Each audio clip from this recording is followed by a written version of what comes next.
ಸತೀಶ್ ಜಾರಕಿಹೊಳಿ ಮನೆಗೆ ಜಮೀರ್ ಅಹಮದ್ ಖಾನ್ ದೌಡು. ಬೆಳ್ಳಂಬೆಳಗ್ಗೆಯೇ ಮುಖ್ಯಮಂತ್ರಿಗಳ ಬಣ ಫುಲ್ ಆಕ್ಟಿವ್ ಆಗಿದೆ. ಕಾಂಗ್ರೆಸ್ನಲ್ಲಿ ಅತಿ ದೊಡ್ಡ ಬೆಳವಣಿಗೆಗಳು ಕಾಣಿಸ್ತಾ ಇದೆ.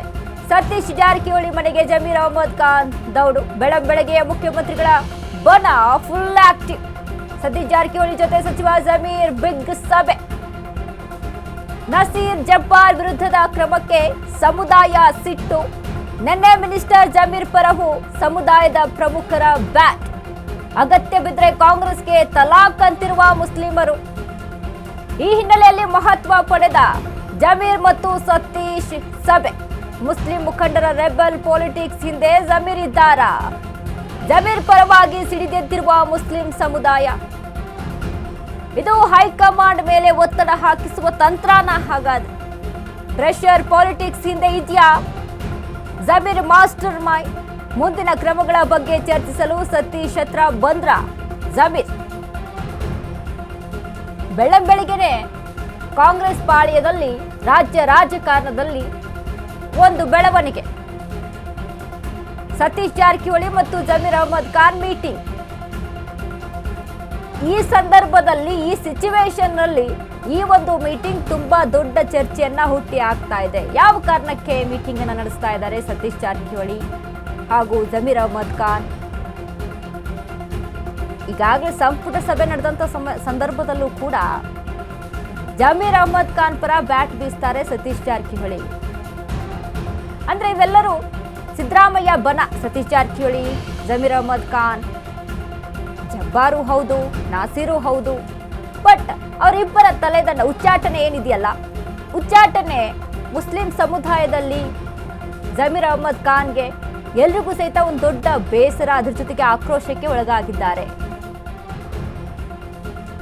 ಹೀಗಾಗಿ ಬೆಳ್ಳಂಬೆಳಗ್ಗೆ ಸತೀಶ್ ಜಾರಕಿಹೊಳಿ ಮನೆಗೆ ದೌಡಾಯಿಸಿದ್ದಾರೆ ಜಮೀರ್ ಅಹಮದ್ ಖಾನ್. ಫುಲ್ ಆಕ್ಟಿವ್ ಆಗಿದೆ ಇದೀಗ ಸಿದ್ದರಾಮಯ್ಯ ಬಣ.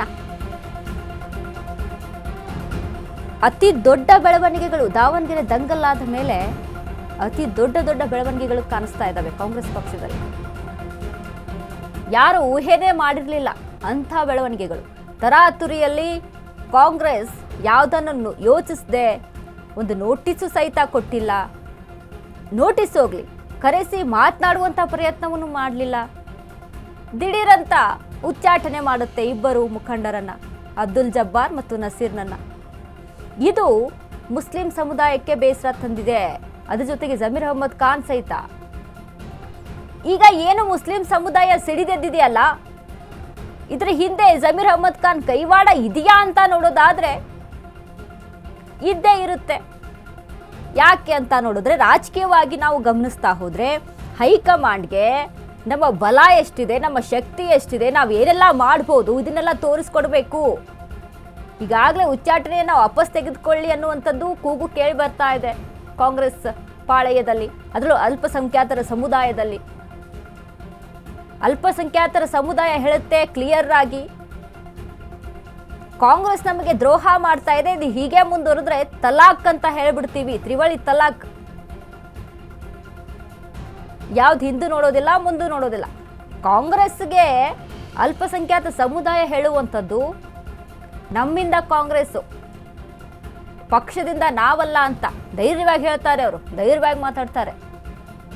ಆದ್ರೆ ಕಾಂಗ್ರೆಸ್ ಏನ್ ಹೇಳುತ್ತೆ, ಕಾಂಗ್ರೆಸ್ ನಾಯಕರೇನು ಮಾತಾಡ್ತಾರೆ, ಈ ಸಮುದಾಯವನ್ನ ಎತ್ತಿ ಹಿಡಿಯೋದ್ರಲ್ಲಿ ನಮ್ಮ ಪಾಲಿದೆ, ನಾವು ಅವಕಾಶಗಳನ್ನ ಕೊಟ್ಟಿದ್ದೀವಿ ಇವರಿಗೆ, ನಾವು ಸಮುದಾಯವನ್ನ ಎತ್ತಿ ಹಿಡಿತಾ ಇದ್ದೀವಿ ಅಂತ ಕಾಂಗ್ರೆಸ್ ನಾಯಕರು ಹೇಳ್ತಾರೆ. ಬಟ್ ನೋಡಿ, ಪಕ್ಷ ಅಧಿಕಾರಕ್ಕೆ ಬರಬೇಕು ಅಂದ್ರೆ ವೋಟ್ ಬ್ಯಾಂಕಿಂಗ್ ಮತ ಬೇಕೇ ಬೇಕು. ಅಲ್ಲಿ ಮುಸ್ಲಿಮರ ಒಂದು ಸಹಾಯ ಇದ್ದೇ ಇದೆ. ಬಟ್ ಮುಸ್ಲಿಂ ಸಮುದಾಯಕ್ಕೂ ಕೂಡ ಅಪಾರ್ಚುನಿಟಿಯನ್ನು ಕೊಟ್ಟಿಲ್ಲ ಅಂತ ಹೇಳೋಕ್ಕಾಗಲ್ಲ. ಕಾಂಗ್ರೆಸ್ ಪಕ್ಷದಲ್ಲಿ ಕೊಟ್ಟಿದ್ದಾರೆ. ಈಗ ಜಮೀರ್ ಅಹಮದ್ ಖಾನ್ಗೆ ಅವಕಾಶ ಮಾಡಿ ಕೊಟ್ಟಿದ್ದಾರಲ್ವಾ, ಅಬ್ದುಲ್ ಜಬ್ಬಾರ್ಗೆ ಕೊಟ್ಟಿದ್ದಾರಲ್ವಾ, ನಸೀರ್ ಇದ್ರಲ್ವಾ, ಕೊಟ್ಟಿದ್ದಾರೆ, ಅವಕಾಶಗಳನ್ನ ಮಾಡಿಕೊಟ್ಟಿದ್ದಾರೆ. ಬಟ್ ಇಲ್ಲಿ ದಾವಣಗೆರೆ ಬೈ ಎಲೆಕ್ಷನ್ ದಂಗಲ್ ಆದಮೇಲೆ ಈಗ ಹೆಚ್ಚಾಗಿ ಮುನ್ನೆಲೆಗೆ ಬರ್ತಾ ಇರುವಂಥ ವಿಷಯ ಏನಂತ ಅಂದರೆ, ಹೈಕಮಾಂಡ್ ತರಾತುರಿಯಲ್ಲಿ, ಕಾಂಗ್ರೆಸ್ಸಲ್ಲಿ ತರಾತುರಿಯಲ್ಲಿ ಯಾಕೆ ಇಬ್ಬರ ಉಚ್ಚಾಟನೆ ಆಯಿತು, ನಮ್ಮ ಮುಖಂಡರ ಮೇಲೆ ಅನ್ಯಾಯ ಆಗ್ತಾ ಇದೆ ಅನ್ನುವಂಥದ್ದು.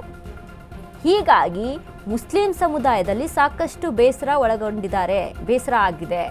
ಹಾಗೆ ಜಮೀರ್ ಅಹ್ಮದ್ ಖಾನ್ ಅವರ ನಡೆಗೇನು ನಿಲುವೇನು ಅನ್ನುವಂಥದ್ದು ದೊಡ್ಡ ಚರ್ಚೆ ಆಗ್ತಾ ಇದೆ. ಇವತ್ತು ಸತೀಶ್ ಜಾರಕಿಹೊಳಿ ಮತ್ತು ಸಚಿವ ಜಮೀರ್ ಅಹ್ಮದ್ ಖಾನ್ ಅವರ ಮೀಟಿಂಗ್ ಇದೆಯಲ್ಲ, ಈ ಮೀಟಿಂಗಲ್ಲಿ ಏನೇನೆಲ್ಲ ಆಗ್ಬೋದು, ಏನು ಮಾತುಕತೆ ಆಗ್ಬೋದು ಅನ್ನೋದ್ರ ಬಗ್ಗೆ ಕೂಡ ಸಾಕಷ್ಟು ಕ್ಯೂರಿಯಾಸಿಟಿ ಇದೆ.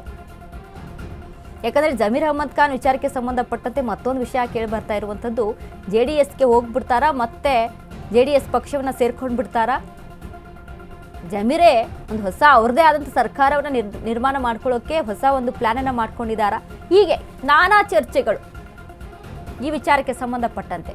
ಹಾಗಾಗಿ ಕೊನೆಯದಾಗಿ ಇದೆಲ್ಲ ಎಲ್ಲಿಗೆ ಹೋಗಿ ನಿಲ್ಲುತ್ತೋ, ಎಷ್ಟರ ಮಟ್ಟಿಗೆ ತಾರಕಕ್ಕೆ ಹೋಗುತ್ತೋ ಕಾದು ನೋಡಬೇಕು.